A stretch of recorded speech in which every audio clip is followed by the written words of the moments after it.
welcome to Qué Golazo, presented to you by Sonos Beam, the premium smart soundbar for TV, movies, music gaming, and much more. Stay tuned for additional details about the Sonos Beam later in today's show. And today's show, the Champions League, is the halfway point of the tournament group stage, and for some clubs, it's do or die time. No more slip-ups allowed for Barcelona. Milan, though killing it in the league, are on life support in the group of death, and Sheriff amazingly look to maintain the top spot in Group D. We got Heath Beers, Jimmy Conrad, Jonathan Johnson. Qué Golazo Champions League preview begins right now. Hey everybody, welcome to Champions League preview. Qué Golazo. Jimmy Conrad, what's up, man? You know what? I'm very excited for match day 4 because it is a repeat of match day 3. They're just playing in the opposite location. And I love that part of the Champions League group stages because there's a freshness to playing the same opponent twice in a row. Yeah, and it's easier to analyze, right, Jonathan Johnson, when you're writing your previews and your recaps. At least, just look at your notes from 2 weeks ago. Yeah, exactly. That is exactly the reason why I love this match day so much. These two. So, no, very much looking forward to it. And like you said, plenty at stake for a lot of clubs already. So, we're starting to get towards the money time. Not quite there just yet, but, we're approaching the home stretch. Absolutely. And for Heath Beers, it doesn't matter what kind of match day it is. He's ready. He's ready to go. How are you, HP? I'm doing well. It is kind of rounding the corner when you get to this match. You have a lot of teams that are in becoming must-win situations. Some teams underperforming. Some can nearly secure themselves a spot. So a huge match day, and I'm looking forward to chatting about it. Absolutely. And as we mentioned in the intro, and HP just said right now, I feel that halfway of the group stages is massive crunch time, specifically for some teams, as we mentioned. And we begin in the group of death, Group B, as Liverpool now host Atletico Madrid. Luis Suarez, back to Anfield for the first time since that Barcelona collapse, by the way, in the 2018-2019 semifinals. Let's talk about this game. Liverpool hiccuped a little bit against Brighton, but Atletico Madrid did really, really well against Real Betis. Let's begin with you, Jimmy Conrad. Once again, Liverpool hosting Atletico Madrid. How do you see this one? Well, I think it's an important one for Luis Suarez in particular. I'm glad you brought him up because Antoine Griezmann has a red card. He'll be missing this one after he basically tried to crush somebody. He didn't try to purposely crush somebody with the bottom of his foot, but it was close to maybe ending somebody's life. And so I'm excited to see Luis Suarez come back into this. Obviously, at Anfield, it's going to have some special memories for him. I'm curious to see how the fans treat him. What's interesting for me, though, is that because of that result this past weekend where they finally got a clean sheet, and I'm talking about Atletico Madrid against Real Betis, who were one of the better teams in La Liga, it's pretty important for them because they got Savage back, Jimenez back, and Hermoso. They're starting back threes, who they really like to have game in and game out. That's their fifth clean sheet out of 20 so far, which is a pretty poor record defensively for Atletico Madrid. And then obviously on the flip side, Jurgen Klopp has to be furious with this team after giving up a 2-0 lead at home to Brighton, where Brighton almost could have stole the points there in the second half. So I think there's going to have to be some type of response to that and how they're playing and maybe tightening things up a little bit, maybe not committing as much going forward. But what am I kidding? Of course they're going forward. It's what they do. Liverpool are unstoppable going forward right now. So I feel like both of these teams have to figure out that right balance between attacking and also defending. And I feel like Atleti might have unlocked that this past weekend. And without Griezmann, maybe it's a little bit different. But I like this one. This is going to be a very good game. I'll give you my bets in a second. But I really feel like this is going to be one that's going to mark who goes through and who doesn't. And I'm talking more about Atleti because Liverpool have won their first 3. They just need a point to go through. So I wonder how they're going to attack this game. Yeah, I'm looking at this one as well. And I've been wondering about Liverpool since that thrashing of United a couple of weeks ago. And it almost sort of lulled them into a false sense of security, and then they've been taken by surprise by their opponents since. And I think they need a game of this caliber, to get back into the groove that they'd found for themselves. And, they're looking very, very good, up until, just a couple of days ago. So, for me, I think that you identified Atleti's defense as potentially being key, both in terms of Atleti getting the result here, but also challenging Liverpool to raise the bar in their performance, put a bit of pressure on them, the onus on them to get back out there, dust off the cobwebs from that disappointment against Brighton. And I think this really has the makings of being if not as good as the first matchup between them a couple of weeks ago, then quite close to that. I don't think it'll be as goal filled, but I think that there's definitely going to be it's going to get testy at times, and I'm really really looking forward to this one. Yeah, I agree with that. I'm looking forward to this as well. Obviously, I would love to spend my allotted time talking about how exciting the attack of Liverpool are. But what I'm most worried about is just the goals they give up. It's uncharacteristic. Everybody's talking about Virgil van Dijk, this back line. I agree with Jimmy. And Jimmy mentioned on the weekend review recap yesterday or a couple days ago, that he doesn't look his best still. And if you look at just the goals they've given up 2 to Brighton. They gave up 2 to Atletico Madrid. They gave up 3 to Brentford, 2 to City. Obviously, those are great teams, and Brentford were very good on that day. But it's still a little bit alarming when you think about just how good their attack is. They're showing and continuing to show some vulnerabilities in that back line. I agree with JJ that they need a little bit of a wake-up call in a match like this. Obviously, they're short-staffed in the midfield as well. Naby Keita will be out for this one. And then you've got likely missing Thiago and Fabinho, who are both doubtful. Perhaps they play in this one. But overall, it's difficult. And then on the flip side, João Felix had a great performance over the weekend. And then again, with Griezmann out, as Jimmy mentioned, you now have Luis Suarez who can step up, who I don't even know if he would have started in this match had Griezmann been available. So, overall, this is Liverpool needs to shore up this back line, because if they want to have that run in the league, if they want to have that run in this competition or continue to have that run, they need to be able to stop giving up so many goals if they're or expect their goal scorers to have to score more goals. Yeah, see, this is why I love doing this with all of you. You all just gave some really key things. One of them was the fact that they're conceding a few goals here, Liverpool. The other part as well, I think, is Atletico Madrid's game plan, because they don't know, to Jimmy's point, how to sit back. They're going to go at it. So, it's kind of like, the two heavyweights going at each other, at least from a psychological perspective. Jimmy, I remember when Atleti hosted Liverpool, and we were recapping the game, you gave a good stat, which was Diego Simeone's first time ever to concede 2 goals in the first 15 minutes. That not necessarily, that might not be the narrative this time around, but that has to be alarming at how vulnerable they can be against a side like Liverpool. 100%. And I think that's a big point of interest and contention here with regard to my bets. But I will say that Antoine Griezmann came back and scored 2 goals in the next 17 or 18 minutes to make it 2-2. And if he had not gotten red carded, which is the first time in the history of the Champions League that someone's got 2 goals and a red card in the same game. So fair play. Yeah, and it was in the 52nd minute when he got that. All about records. All about records. It is. It's all about. I mean, it's it. It's all he's trying to do is leave a legacy. But he got sent off in the 52nd minute, which is big, because obviously that's still a big. There's still a lot of time to play, right? So there's a ton, and I feel like if he hadn't gotten red carded, maybe the game would have ended in a draw. Both teams to score in a draw. I like a draw again in this one. That's why I'm teeing that up. But I will say that over 2.5 goals is minus 125, almost even money there. You guys know I don't like to swim in the waters of negativity, but I feel like if you bet 125 to win 100, that is probably the way to go on this one, because I think it is going to be over 2.5 goals. There is an interesting prop bet, though. Come from behind to win or draw.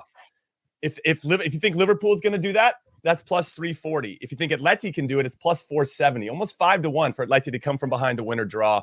I think one of those two teams are going to do it because somebody's going to score. So look at both of those. You could put the same value on both and potentially be a winner. So I like that one a lot. I don't think there's going to be a clean sheet in this one. So I think that actually is a very, very nice prop bet. JJ, give me your quick score prediction. I'm going to go for a Liverpool win, but I'm going to go for a narrow Liverpool win. So I'm going to say it's probably going to be around, say, the 2-1 mark. It really, like I said earlier, it would surprise me if it's a real goal fest like last time. Yeah, 2-1. Heath? Yeah, I think 2-1's what I'm going to go with as well. I think Atletico have showed, as Jimmy mentioned before, an inability to figure out, are we attacking or are we defending? Which are we? What type of team are we? What's the balance? And I think they'll get one here, but Liverpool will be too strong. I'm going 2-1. Yeah, I'm taking Jimmy's notes. I'm going for a draw here. I think it's going to be not a goal fest, maybe 1-0, but 2-0 is the one. Yes, that's the one I'm looking for, Jimmy. That's a goal fest. 2-2's a goal fest. What are we talking about? Yeah, that's true. You guys are spoiled if you want more than that. Yeah. Leave me alone. It's a Monday. All right, let's move on here. Let's stay in the group of death, Group B, as AC Milan, as we mentioned in the intro, doing very well in the league. Of course, got a good win against Roma. But, in terms of the Champions League, they really need something as they host Porto in Group be. By the way, before we get into this one, our very own JJ, Jonathan Johnson, talked to Simon. Is it Simon? He's Danish, right? So Simon Kjær, who had a really great things to say regarding not just the season, but obviously looking ahead to the Champions League and so much more. If you're listening to this on podcast, here's a little snippet on YouTube. There's a little link in below afterwards, but check it out. Excellent stuff there. And let's go to Jonathan Johnson regarding that interview, but not just the interview, but also, just how he sees the season with AC Milan right now as they host Porto. How do you see it, JJ? Yeah, I mean, really, the pressure is now on for AC Milan. And as you heard, Simon, pulling no punches, making it obvious that the players know, if they don't get a result here, they're now really looking down the barrel, potentially dropping into the Europa League at best. And even that is, far from given. They're 4 points adrift at this moment in time. So as far as must-win games go in Europe, this is definitely up there. And it's a real shame that, AC haven't been able to grind out the results in the same way that they're doing domestically right now. But the one thing that I also think that we need to bear in mind with Milan is the fact that they've rebuilt so well over these last couple of years, particularly since Simon arrived at the club, and he was alluding to that in the interview, that the club are very happy with where they are at right now because they're now back challenging for the domestic title. And obviously Champions League football is massively important to a club like Milan with its history, with its tradition, but also, there is a feeling of maybe a bit of frustration within the club that they can't be as competitive as they've been in the past in that competition straight away. I asked him whether there was a period of readjustment, readaptation to being back in the Champions League after so long away. He kind of bristled at the question a little bit because I think that, Milan is a very proud club and they don't like to think that they need that time to get used to being in the competition and perhaps giving it a better go next year. So I think they'll give absolutely everything to this one, and they'll be under no illusions. If they don't win, they can't really expect to go much further in Europe this season. Yeah, in this one, it's been interesting. If you look back at the matches they've had so far, obviously they had a lead against Liverpool that they gave up. They had a lead against Atletico, which they gave up two in the end. And so they've actually been in decent positions so far in this competition, but very different than in the domestic league where they're trying to hold on to leads and have a little bit more of a confidence. They sort of fell apart. Obviously, one of those was going down for a red card only to give up a goal in the 97th or 96th minute, something like that. So there's just a maturity and a growing process of, oh man, we're playing against a different quality of team now. We're playing against a different level of opponent that we have to be able to, if you get into those positions where you are up a goal, in Serie A, they're famous across the league for that catenaccio style of play. And obviously they've moved away from that and teams are more exciting and playing a different style of play now. But there is that discipline of the Italian style of play, being able to take a lead and know that that's plenty of goals you need on the day. They need to bring that into this European competition because they've been in good spots. It's not like they've been playing exceptionally poor in this competition. It's just about, having that maturity or learning from these mistakes that they've had of one, red cards, and two, giving up these leads when they're actually in good positions. Yeah, I'm going to say a little bit of luck. I agree with Heath there. They're missing that. They seem to have it. And domestically, they've won 10 out of 11, but they've lost all 3 in the Champions League. And actually, going back to 2014, Milan have lost 5 straight matches. It's the worst run in their history in this competition. So I think that pride that JJ talks about will be evident. I think there is something to play for them, especially at home against an opponent that I think a lot of their fans expect to beat in Porto. Now, Porto are coming off a big 1-0 win in the last match day against Milan. They're coming off a big 4-1 win against Boa Vista this weekend. We had Evan Nielsen. He scored a brace in this one. I think he started on match day 3, but it keeps Porto on top of the table. They're on tight on points with Sporting and they're 1 point, or Benfica's 1 point behind them. So it's pretty tight at the top. And I say that because I do think that what happens on the weekend does matter. And I know we're going to talk about Manchester United, who have the Manchester Derby coming up. And I think that does play into that. I also want to give a shout out to Mehdi Taremi, who's got 7 goals and 3 assists in his last 7 games. So they have something there that Milan's going to have to pay attention to and can't have those lapses in concentration. I will say that Franck Kessié comes back into the team. He was red carded for match day 3. He takes their pens, him scoring anytime, plus 275. I think Zlatan might get the rest here. They got to manage his minutes because the guy's over 40, even though he's still banging in the goals. Maybe a super sub on this one. Rafael Leao, I think, has been tremendous throughout most of the season. Pretty consistent, almost Vinicius type levels, where you're starting to see this more consistent level and seeing them hit their potential on a regular basis. Him to score anytime's plus 175, something to keep a lookout. But in terms of quick odds that I'm looking at, Milan to win straight up is minus 104. So basically 100 to bet 100 to win 100. Milan to win an under 2.5 goals is plus 320. If you think it's going to be tight, it was 1-0 to Porto last match day. Milan to win an over 2.5 goals, if you think they're going to score a bunch, plus 210. I'm kind of leaning to the under 2.5 goals. I'm curious what everybody else thinks in terms of predictions, but I like Milan to win this. Maybe 1-0, 2-0 there. I feel like they're going to tighten things up in the back. Yeah, well, to Jimmy's point, there's a massive game this weekend, obviously, in the Milan derby, and Inter Milan are also in this tournament as well. So it would be even issues for them. By the way, this is the 5th time that AC Milan will have host Porto, but the first one, by the way, since 1996. So it's been a while for them to face each other. All right, quick score predictions. JJ, let's go with you. What do you think? I'm going to go for 1-0 Milan this time. Okay, a nice, stubborn, resilient, maybe boring. I love it. I'm here for it. Jimmy agrees to it. You sticking with 1-0 as well? I'll go 1-0. I like that plus 320. Milan at under 2.5 goals. Milan to win. HP? Yeah, I'm going 1-0. I just gave a coaching speech of shoring up, learning from your mistakes to stay 1-0. You know what I mean? All right, fine. I'll be boring and agree as well. All right, let's move on here to Group F. Group F. And Manchester United. Who are you, Manchester United? After a good win against Tottenham, now you visit Atalanta. And, you know, this is another big game for Ole Gunnar Solskjaer.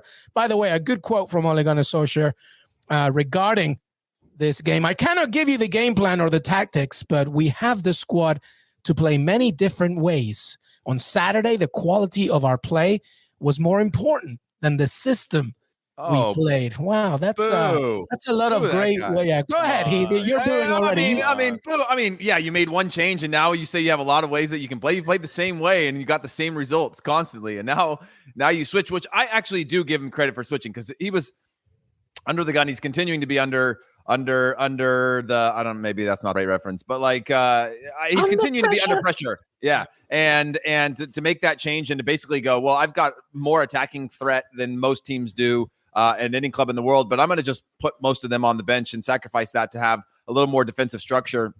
Again, when I look at the matches that they played, Villarreal, they were getting run through, in terms of giving up opportunities, games in transitions. And when I went back and looked at some of those games, it wasn't like they were out of position or that they didn't have the players. They had a number of players behind the ball, but it was like a false sense of comfort of players behind the ball not knowing what to do in 1v1 scenarios, or, creating overloads to just really just put out any sort of attacks. And then everyone's looking at the other one saying who's tracking who, and they give up these opportunities. So again, we know that he's got this pressure and to have to get results right now. But again, I look at that and I say, play with the back three, stick with the back three that you have, and I think that works. I don't see how you go to anything else. Their back four looks atrocious in any games that they played. They look disorganized in that three. I don't know if that's, because usually I see teams go to a three and then switch back to a four because they're like, okay, this isn't working. There's gaps everywhere. But they looked comfortable in that situation. Varane seems to be a calming presence at that center of a back three. And so overall,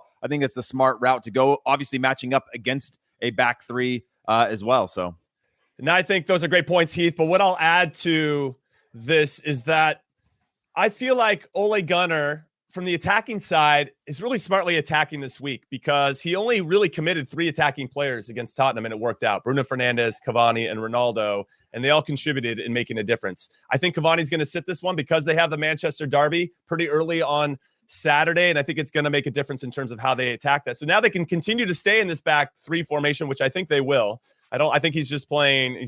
We all know that's what he's going to do. And you can bring in Rashford to start, who I thought looked a little agitated that he didn't get the start. You can maybe bring in a Greenwood or a Sancho. Now you have that luxury. You actually have some depth in your attacking options. But that puts a lot of pressure on Wan-Bissaka and Luke Shaw to continue to be hitting those crosses from deep, to continue to be a force going forward. And I think that they will. That said, I think it worked against Spurs because Spurs weren't expecting it.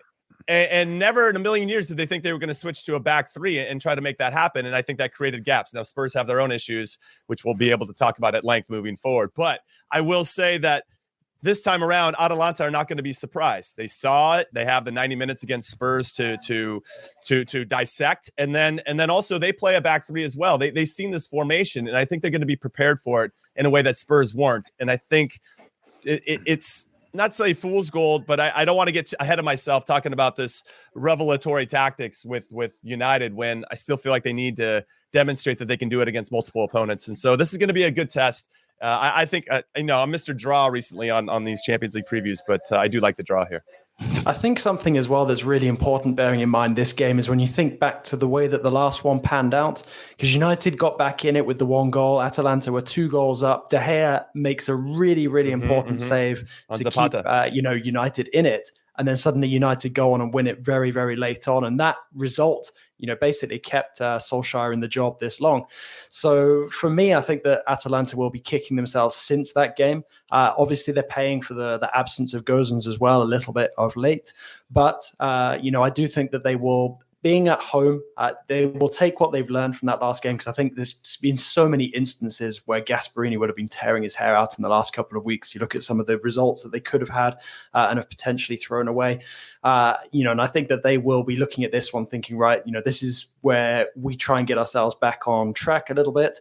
And I think that they will put in a much better performance against United than they did after they took the lead at Old Trafford. I'm not saying necessarily that they'll go and win, but I'd be surprised if they lost this one. Yeah, well, the home advantage is a key thing because Atalanta have only lost 2 of their last 8 Champions League matches at home. But to everybody's point, the thriller that was before was partly because Atalanta really did not take care of a few chances. David De Gea doing really well, but also just listen. Atalanta is this kind of team that just they want you to come at them in a weird way. They want you to. They're inviting it because they obviously also rely on the counter. There's going to be goals in this one. I'm not sure. Heath, you wanted to add something? Yeah, it was just my question was back to Jimmy's point, which I do agree with, but I was just more curious to the group of, do you not think that if this situation or this system or this team worked, why would Ole Gunnar not stick with the same group going into these games? For him personally, right? Do you really think that you can now switch to another 3 and hope that everybody can do it? You haven't had really any time on the training pitch to improve that or slot guys in, move them out. Well, Ole Gunnar Solskjaer's quote there answers your question, doesn't it? When he's saying on Saturday that quality of our play was more important than the system we played. So it doesn't matter what we do, like how we draw it up. Just as long as we have the quality, we're good to go. It's very NBA. Yeah, that seems really, yeah, obviously you have quality. You're Manchester United, but like for me, that balancing of his actual job and the team getting results, it would think that like, okay, this worked. Why would I change it? Maybe you need to, and how do you weigh this? Obviously they're okay in the Champions League right now. They're not in a bad position, but if you lose that game, what does that mean for him from an actual like job security standpoint versus the Manchester Derby? Yeah, Jimmy, we've been here before. No, yeah. But Antonio Conte is going to Spurs. There's nobody else out there, baby. Somebody was saying on Twitter. Somebody was saying on Twitter that Manchester United winning this weekend was terrible. The worst 3 points won ever now, because that forces Conte to go to Tottenham and now sticking with Solskjaer. But Jimmy, we've been here before about Ole Gunnar Solskjaer. He gets a good win. We think, they're good to go. And then so I see an Atalanta loss. I mean, win. Atalanta win. United loss. Tell me otherwise, Jimmy Conrad. I like the draw here, plus 275. I think it's the best value. You can get plus 160-ish on either Atalanta or Man United. Obviously, United has shown that they are very good away from home. I am curious as to who they're going to start, so obviously keep an eye on that. If Pogba comes in potentially for Fred or McTominay, that will change the vibe defensively for that team and how they try to create width and how Pogba fits into this new formation. Obviously, he's a world-class player. He should be on the field, but there are times where there's not room for him, and we'll see how this goes. I do want to say, though, Cristiano Ronaldo for a prop bet, for him to score the first or last goal is plus 170. Yeah, that's I like that value a lot because obviously he's the greatest to ever do it in this competition. Plus, the last 2 match days against Villarreal and Atalanta, he scored the last goal in both, which were match winners. So the guy loves the clutch moment. He likes to either set the tone with an early goal or be the hero and score late. So plus 170 for him to score the first or last is awesome money in my opinion. I think he's going to have to please himself with scoring a consolation goal for United at the end in my prediction. I'm going to go 2-1 Atalanta. Why not? Ronaldo getting a late goal for United, but I can see the Italians winning this and Solskjaer being back under fire. And I think going back to Heath's point as well, I think Heath, you're looking at the situation too logically and too pragmatically. It's basically just anything goes that, Solskjaer will just muddle through. These positive results just seem to bail him out every time. As Luis Miguel says, it feels like we've been here like a year, maybe even 18 months, doing so many podcasts where we think it could be Solskjaer's last one in charge of United, and he's still here. They pulled me back in. That's right. Heath, score prediction. I'm going to go 1-0 Man United. 1-0 Manchester United. I have no basis to give you that prediction on. That's a gut zero, feeling.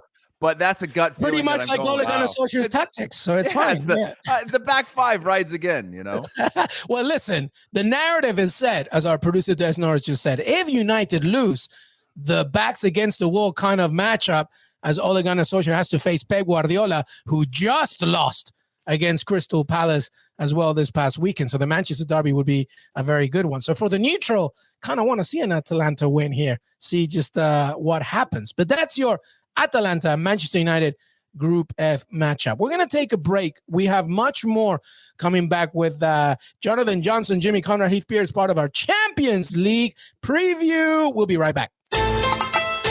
Welcome to Racing the Bar, presented by Sonos Beam. This segment focuses on players and clubs that have raised the bar this season in the Champions League, taking their game to another level. And you guessed it, raised the bar. I'm joined by Jonathan Johnson, Jimmy Conrad, Heath Pierce, who will give me a player or a club, an underrated star it can be, who have exceeded expectations so far in this campaign. And yep, you guessed it, once again, raised the bar. So Heath Pierce, who is that for you, my friend?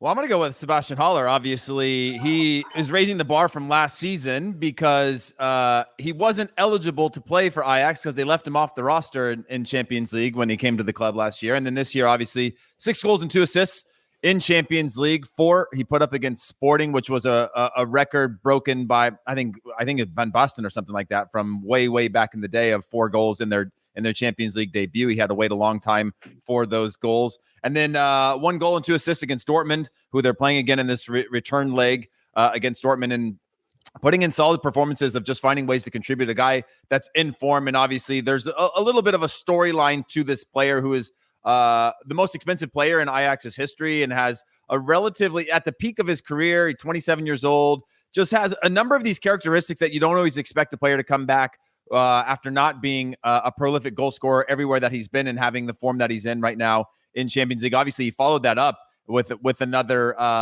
goal and an assist against PSV Eindhoven in that rivalry match. So he's just in peak form right now. Ajax obviously taking on Dortmund. Ajax are one of the better teams. They're looking a little bit different than Ajax's of the past, a little more experienced than you would expect traditionally playing some of their younger players. But overall, just an exciting time for the club, and he's leading the way and overperforming what I think the expectations are, being that he's an expensive signing for a club that usually doesn't spend too much money on player transfers. Yeah, it's really interesting as well with Haller because he's somebody who was identified very, very early on during his time in France. Never actually really got to light it up here because he was with Auxerre when they started to struggle in the second tier, then went eventually to the Premier League with West Ham, where people were considering him a flop, makes the move to Ajax, and now suddenly he's catching fire in the way that many people have expected. And it's interesting to see him being linked with Dortmund as a potential replacement for Haaland as well. There's a lot of talk about whether this is going to be Erling Haaland's final season with Dortmund. I know that he's out injured at the moment, which obviously is a huge pain for both Dortmund and the Norway national team. But, Haller, making a very strong case for being considered for that sort of move, because when he's in this sort of form, with all due respect to Ajax, who are a European soccer institution, it's difficult to see them being able to keep him away, as has been the problem in the past with the other, bright stars when De Ligt was lighting it up, De Jong as well. It's difficult for them to keep them for too long in the Netherlands when they're performing like this. The interesting thing about Haller is that he's a guy who's approaching what you would consider to be his prime years. In terms of this next move will absolutely have to be the right one for him in order to maximize, the talent that we're seeing right now. Well, JJ, give me yours. So mine, I'm going for a club, not an individual, and I've been really, really impressed by Red Bull Salzburg. I think that they are performing extremely well in what could have been quite a tricky group. They're up against the likes of the French champions, Sevilla, who have a lot of experience in Europe, and Wolfsburg as well. Wolfsburg, who've been majorly underwhelming, but that shouldn't detract from Salzburg performing very, very well. I think they have a very bright young coach in Matthias Jaissler in charge. I'm actually curious to know what would happen if Salzburg continue to perform really well and Leipzig continue to struggle with Jesse Marsch in charge. I've already floated this idea of Red Bull moving out of F1 and switching drivers to potentially switching coaches and maybe switching Marsch and Jaissler at some point. I don't think we're quite at that moment just yet, but I definitely think it would be an interesting possibility because, if you look outside of their European form as well, and you go domestically, when was the last time you saw Red Bull Salzburg losing? They have this massive unbeaten run. They're putting up some crazy numbers. I think it's something close to about maybe I don't know. We're sort of talking at least in the 20s. I think the last time they even lost domestically was back in like April, something like that. But they really are an absolute powerhouse in Austria. Yet that strength has never translated onto the continental stage. So to see them now performing like this in the Champions League, something which I guess you could argue is overdue, considering how the Red Bull project is kind of managed. But I think if they were to get to the latter stages, that would be a massive achievement, especially for somebody who's just starting out really as a coach. And that's not saying that all of this success is down to him. You look at some of the talent in that squad as well, and there's some very, very exciting players coming through, not least Brendan Aronson. Yeah, I love the chef for RB Salzburg, and Brendan Aronson obviously been a revelation playing somewhat of the string puller for RB Salzburg. But I really want to focus on with regard to that team, Karim Adeyemi, because he's got 3 goals in 3 games so far. Got an assist as well in the group stages. He's 19 years old. He is absolutely flying on all cylinders, and I feel like his confidence is continuing to grow. He's now on the radar of Liverpool, who've apparently confirmed their interest, PSG, Bayern Munich. And it looks like his people, and Borussia Dortmund, and it looks like his people want him to go to the Bundesliga before he takes that step and goes to potentially the Premier League or one of the other bigger leagues. And so it'd be interesting to see who ends up getting him. I'm seeing his value at 25, 30 million. I don't know.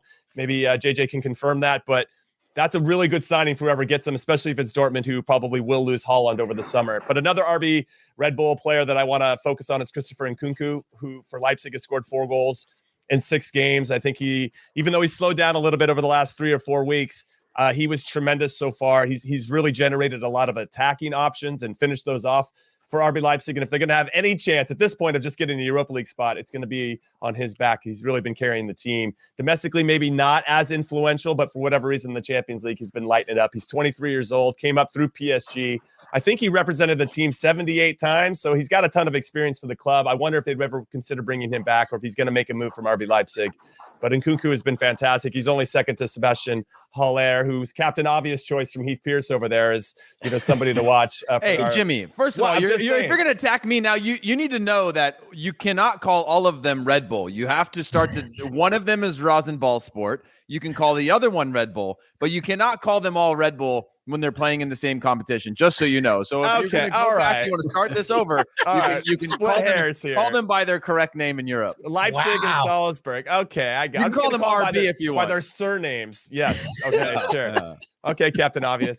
All right. Well, listen, I want to add another one here. We keep talking about, Cristiano Ronaldo on the red side of Manchester, but let me give you another Cristiano. Sheriff Tirspol's Cristiano, the Brazilian Cristiano. This is a team, Sheriff, we know, of course, the Moldovan club who's topping the group right now, doing ridiculous things. Amazing, the Champions League at this moment, but they do it with about 24% possession.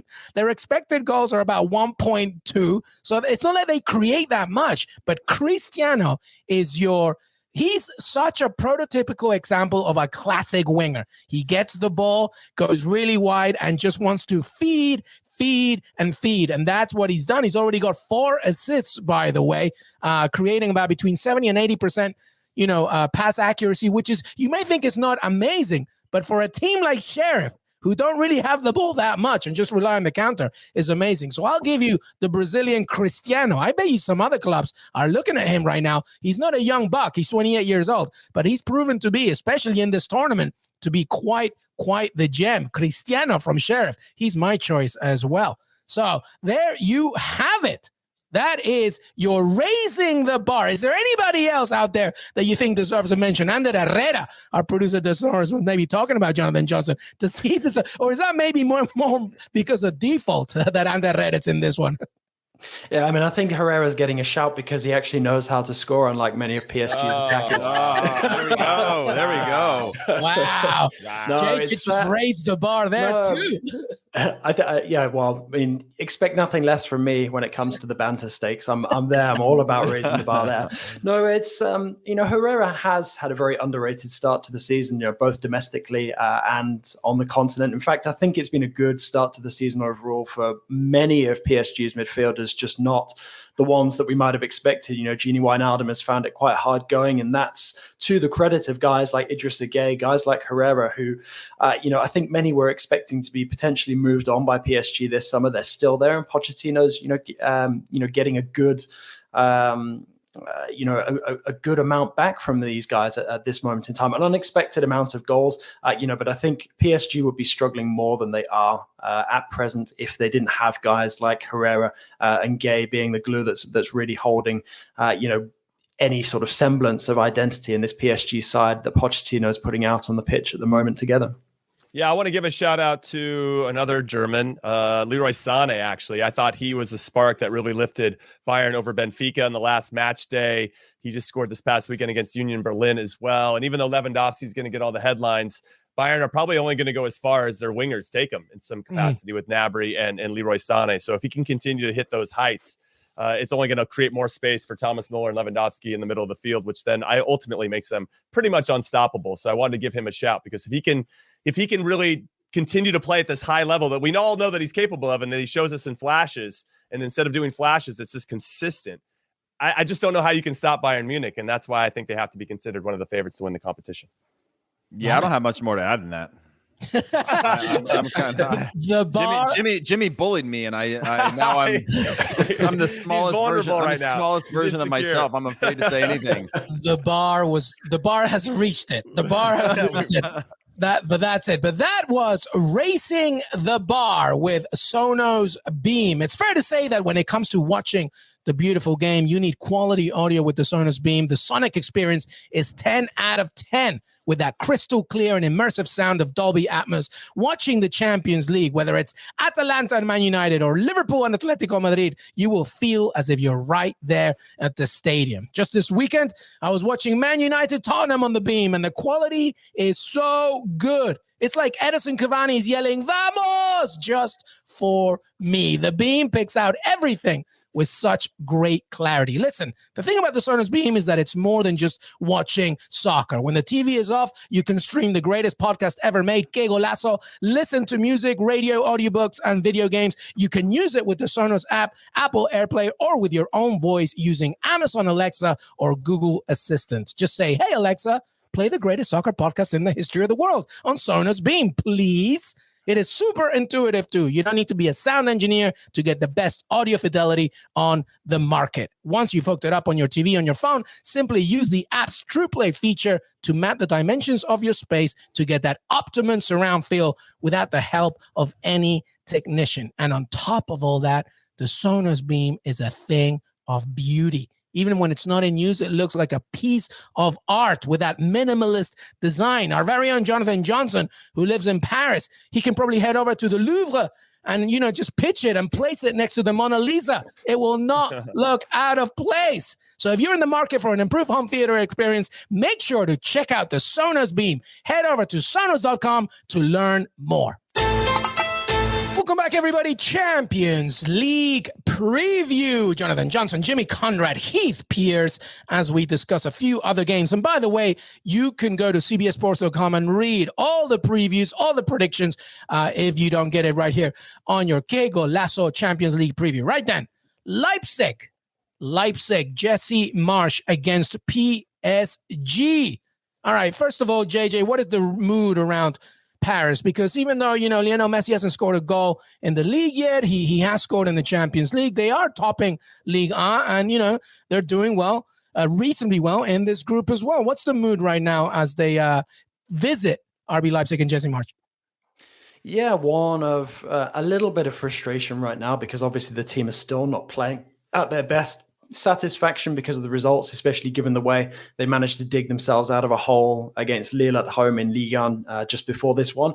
And there's a bit of uncertainty as well surrounding Lionel Messi because he was substituted at halftime, replaced by Mauro Icardi, who couldn't hit a barn door in that game. And, now Messi might miss out. He's still feeling a bit of muscular discomfort. Kylian Mbappe back will obviously be a big boost. And I think as well, having Neymar finally finding some semblance of form against Lille, having Angel Di Maria back from suspension, suddenly there's a lot of possibilities opening up for Mauricio Pochettino in attack, which is not what you want to hear when you're Jesse Marsch and you come away from Paris feeling quite hard done by, given the way that they performed the last time out. So I'm not sure that really Messi is absolutely vital for PSG's chances in this one. And I'd actually argue that, if he's not going to be 100%, they might actually be better off letting him rest up, get back to the full peak of his physical abilities and then try to start reintegrating himself into this team because he's been saying some interesting stuff in sport over the weekend. And he was talking about his adaptation process in PSG. I mean, a number of the quotes were quite interesting, but this one perhaps piqued my interest the most, where he's saying, I don't really feel like I've settled in at PSG yet, but it's always going to be hard for me to do that because with the international break, it basically means that he misses one game each time Argentina are playing. That then eats into his time playing with PSG. So he hasn't actually even hit double figures in terms of PSG appearances just yet. So, I do think that some of that frustration is coming across when you see him on the pitch with PSG at this moment in time. Then again, if you're looking at the stats alone, he's a different beast in the Champions League.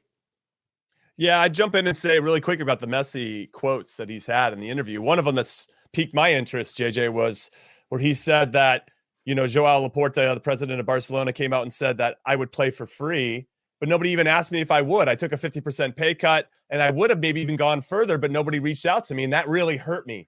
And when I see quotes from him saying that, it's clear that there's a sadness there, that letting go of that experience of his life, which was his whole life, is going to take time. And I do think there's a mental and emotional component here to maybe why he's not performing at his highest levels, even though we do get flashes of it in the Champions League so far. And then with regard to PSG overall, I almost feel like they're better, maybe better balanced when they don't have Neymar, Mbappe, and Messi all together on the field at the same time. I know that we wanted to see that because it's so amazing on paper, but I think when the game actually plays, it's better off when they have maybe somebody a little bit more industrious in that front line somewhere doing some type of work so that the other guys can then enjoy a little bit of the space that's been created so they can run at players. So that's something to take into consideration. From an RB Leipzig standpoint, I'm nervous for Jesse Marsch. My nervousness hasn't changed. He's only won 6 out of 15 games since he's been in charge. They do welcome Dani Olmo, though, back into the team, and I think that's important. He hasn't played in a while, so I expect that he's going to be a little bit rusty.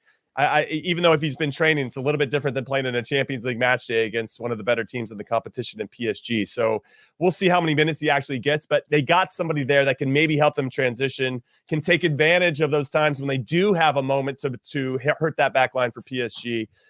I just think that PSG are going to have too much here. At some point, they still haven't played their best game, and JJ could maybe argue otherwise because you watch them day in and day out. But I would say that I don't think we've seen peak PSG, and when we do, that's going to be a scary proposition if they can somehow bottle that up and maintain it over a long period of time. RB Leipzig, I still feel like are trying to find their identity under Jesse Marsch, and that makes me nervous from an American perspective. But that could put pressure on Greg Berhalter if he's not coaching the U.S. men's national team very well, that Jesse Marsch could be available here pretty soon. So you never know. Here we go.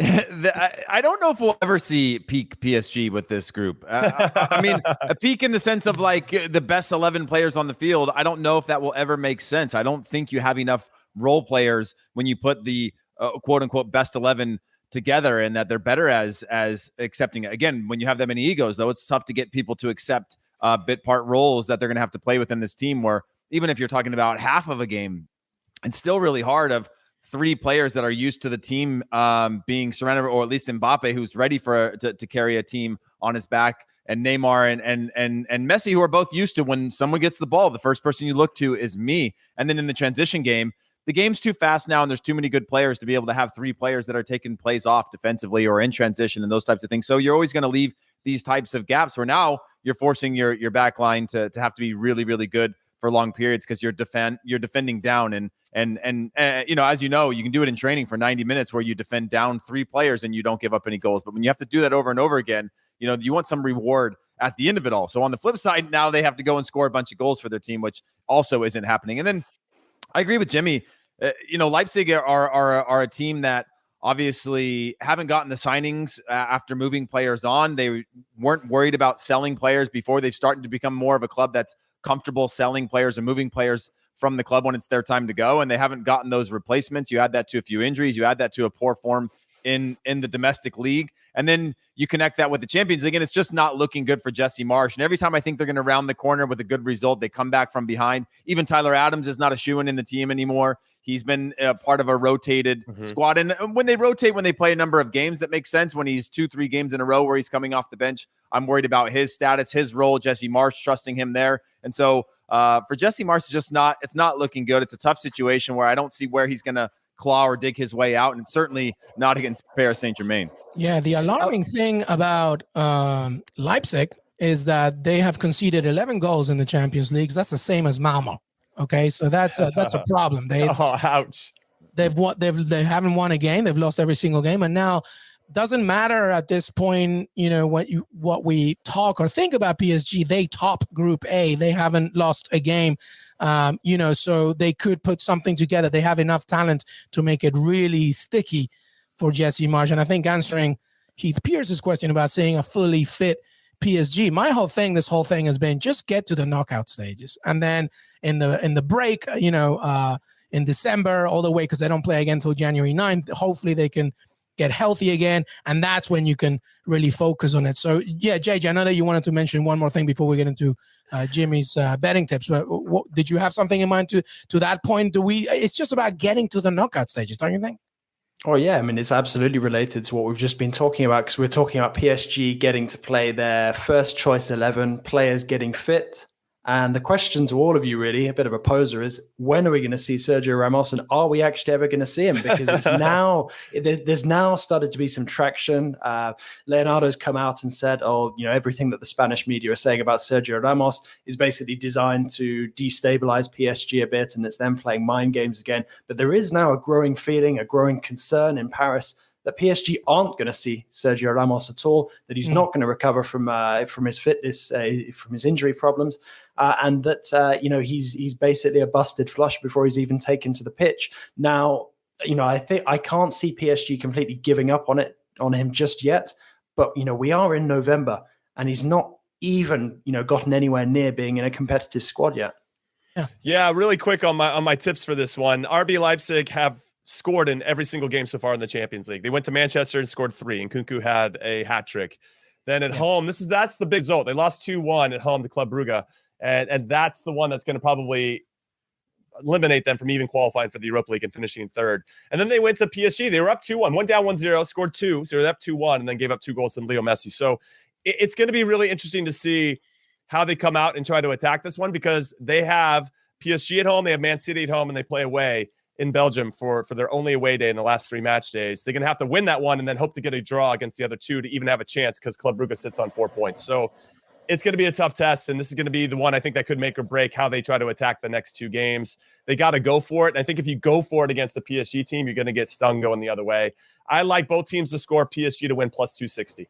Yeah, I like that. Heath, final prediction? Yeah, I'm going to go with the draw on this one. I would love to see Leipzig pull this one out. They also played Dortmund on the weekend as well after. So they were sort of in, I feel like Jesse Marsch is in his Ole Gunnar moment right now with a different level of pressure, less transfer windows and less opportunity, but just sort of nothing is going his way. And so unfortunately, I think a draw is all they get out of it. Maybe that's an exciting that leads them to a result against Dortmund, but yeah, a draw. JJ? Yeah, I picked 1-1 for this one. I think that Leipzig will give it a really good go, and they'll come out with a better result than they came away from Paris with. I just feel a bit for them, really, because it was a very decent performance, by Leipzig standards, and I think they probably deserved more than a loss. But the Champions League is extremely unforgiving, and I think that Leipzig are ultimately going to end up empty-handed this campaign. So I'll say 1-1, but I don't think it's going to finish well, the group for Jesse Marsh and his boys.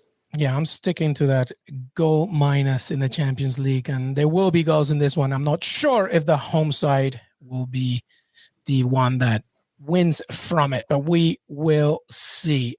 All right, to end things here, let's go to Group E. Barcelona. Oh, God, if somebody needs a win right now in the Champions League, it's definitely them, as they, of course, continue to work for a new manager. Xavi remains the topic, and the main arrows point to him, but still, they have to play in the Champions League against, they have to travel to Dynamo Kiev. Jimmy Conrad, what say you? I don't know what to say about this one. I don't know which version of Barcelona we're going to see. Now, Sergi Barjuan oversaw the 1-1 draw with Alaves this past weekend for Barcelona, as everybody patiently awaits or eagerly awaits the arrival of Xavi. I would say that this is a must-win game for them, obviously, to make sure they can get Europa League status, which I'm sure Barcelona fans are thrilled about, to be in the second-tier competition in Europe. But Dynamo Kiev have to know that this is their biggest opportunity to also get into the Europa League, and that their focus is going to be there. They have yet to score so far, but it was only 1-0 in favor of Barcelona. Gerard Piqué scored in match day 3. So they got to feel like they went to Spain and did something, and that they were hanging around, and that they probably have a sense of belief that they can hang with this Barcelona team, and that once another manager comes in, this might be the best time to play them, is what I'm trying to say. So Barcelona obviously has a little bit more quality all over the pitch, but I would say that in terms of who they are and what their identity is, I think Dynamo Kiev might have the advantage there. At the very most, I could see a draw for Dynamo Kiev, which plays into Barcelona's hands. But Barcelona still have a chance, obviously, getting the knockout rounds. I shouldn't say that. If they beat Benfica at home, get a result here, then they're going to be fine. But I still think that's going to be a big ask. It's not easy to travel to Ukraine and get a result.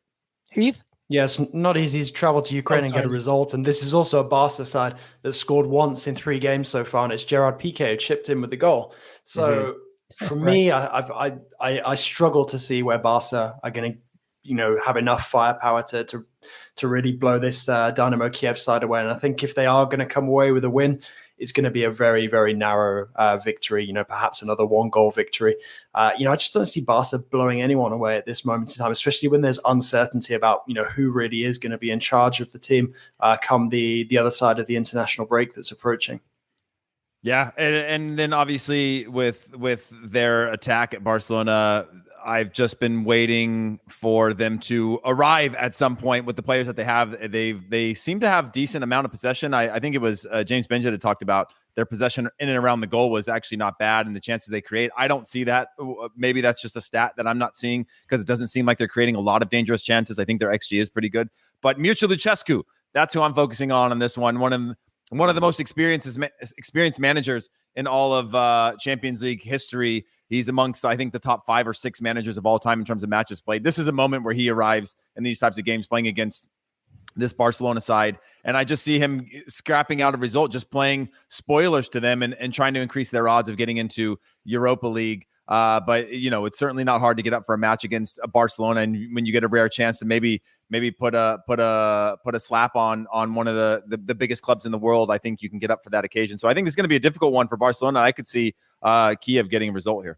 Yeah, well, to your point, Heath Pierce, there, your first point was, Barcelona have only scored 1 goal in the Champions League right now, and that 1 goal was against Dynamo Kiev. I don't know. What do you think, Jimmy Conrad? Quick betting tips here. No, will Barcelona get it done, first of all? I don't know if they will. That's where I'm standing at the moment. And I just like the value. And I look at it from a betting perspective. The value, the draw is plus 285, which is tremendous. And then if you want to go for it, Dynamo Kiev to win straight up is plus 420. Wow. And that's not a bad bet, considering where this Barcelona team is at, both emotionally and physically. And I don't know. This is an interesting one for me. I think the draw, I'm straddling the fence a lot, but I think that, to Heath's point, I think Dynamo Kiev will be up for it, knowing what's at stake. If they get a result here, that could really propel them into getting into either the Europa League or maybe even the knockout rounds, if they can take care of Benfica. as well. So it's interesting times. It's a big match for both clubs. Big match. And Jimmy, you said it at the very beginning. You predicted Barcelona to maybe not get into the knockout stages. And here they are on the precipice of maybe that happening. Thumbs up there, Jimmy Conrad. Our final thoughts. Champions League preview is over, but not before we hear the final thoughts from my team. Heath Beers, final thoughts. I mean, my only final thoughts is go watch Sebastian Haller play if you haven't already. Jimmy knows that's the low-hanging fruit. But for that's all. I got nothing to add. Well, and that's really good news for everybody, right? Because West Ham are doing really well. Haller's doing really well after leave. So everybody's happy. Come on, you can't be saying that after this weekend. Well, I was trying to focus on West Ham, JJ, nothing else. Final thoughts from you, JJ. Yeah, I mean, I'll save my grumblings about Villa for another time. No, just really looking forward to another week of fantastic Champions League action. Great to be back with you guys, and looking forward to dissecting more of it later on this week. Love it, Jimmy. Yeah, I'm just going to jump in and give another shout out to FC Sheriff. They're hosting Inter Milan this time around. They won their first 2 match days to go top of the table with a group that includes Real Madrid, the most successful team in the competition's history, Inter Milan and Shakhtar Donetsk. They were 1-1 with Inter Milan for a good portion, or maybe not that long, but for a while in match day 3, Inter went on to win 3-1. Now they're at home, though, and I don't think it's an easy place to go to Moldova and get a result, Inter Milan. So I want to see if Sheriff, because if they can beat Inter Milan here, I want to say they're going to book their ticket to go to the knockout rounds of the Champions League, which would be unbelievable. Jimmy's giving credit for going 1-1 for a while in a match. Jeez Louise, Jimmy. You're coming at me. Yeah, lasting a while. You're really going at Jimmy today. Yeah. He attacked me. Man, like an old married couple. Look at I know. Well, guess what, everybody? If you love more of these, I can't wait to tell you that Qué Golazo here have a weekly US M&T content video with Jimmy and Heath, but I take it that 80% of it is just going to be bickering, and then the rest is going to be about why Joe Scally should be in the squad. Good bickering, though, constructive bickering. Constructive bickering, yes. But that was it. By the way, I'm looking forward to Villarreal against Young Boys, and there'll be another time to chat about Unai Emery being the lead right now, reportedly to be Newcastle United's new manager. But we will see about that. But that is it. Heath Beers, Jimmy Conrad, Jonathan Johnson. Heath, thank you so much, buddy. Thank you. Jimmy, always a pleasure. Later, everybody. Thank you, JJ. Likewise, my man. Love it. All right. Thanks, everybody. Make sure that you have a great week. Stay with us. Subscribe to Qué Golazo on youtube.com/Qué Golazo. Press that notification bell. Make sure that you go on Apple Podcasts and leave a 5-star rating and review, a glowing 5-star rating and review. We're on Spotify, Stitcher, and CBS Sports and your CBS Sports app. Enjoy the Champions League and so much more. We'll see you next time.